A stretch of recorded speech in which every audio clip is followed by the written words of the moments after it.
Good morning বন্ধুরা, কেমন আছো তোমরা সবাই? আশা করি সবাই খুব খুব খুব ভালো আছো। মুখার্জি ফ্যামিলি ব্লগসে তোমাদের অনেক অনেক অনেক স্বাগত।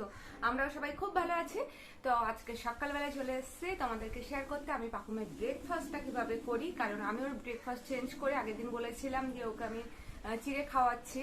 তো আজকে ওকে ওটস দিচ্ছি, তো একবার ভাবলাম তোমাদেরকে শেয়ার করে দিই আমি পাকুমের খাবারটা কিভাবে রেডি করি। তো চলো দেখতে থাকো। এই দেখো বন্ধুরা, পাকুমের ব্রেকফাস্টটা কিন্তু রেডি হয়েছে। এটা গরম রয়েছে, আমি এটা ঠান্ডা করতে দিয়েছি। তো আমি দুধ নিয়েছি, দুধের মধ্যে যেটা একদম নর্মাল ওটস, মানে কোনো ফ্লেভার বা কোনো মশলা দেওয়া নেই, মশলা ওটস না, যেটা একদম নর্মাল সিম্পল ওটস, সেই ওটসটা নিয়েছি পরিমাণ মতো।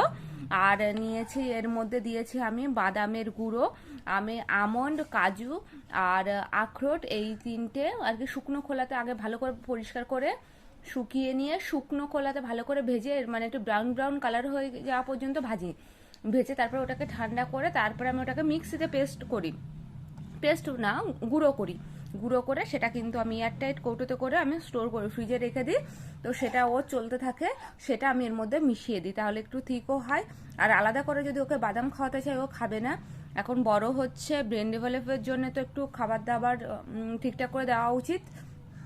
তো যার জন্য আমি এই প্রসেসে ওকে আর কি ড্রাই ফ্রুটসগুলো খাওয়াই, কখনো খেজুরও এর মধ্যে দিয়ে দিই।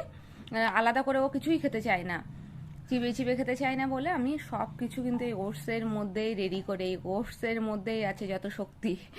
কারণ ওকে আমি যত এই ধরনের আর কি ড্রাই ফ্রুটস জাতীয় খাবার আমি সব কিছু এই ওটসের মধ্যেই দিয়ে ওকে খাওয়াই, ও বুঝতে পারে না, খেয়ে নেয়। তো এইভাবেই আমি পাকুমে ওটসটা তৈরি করি।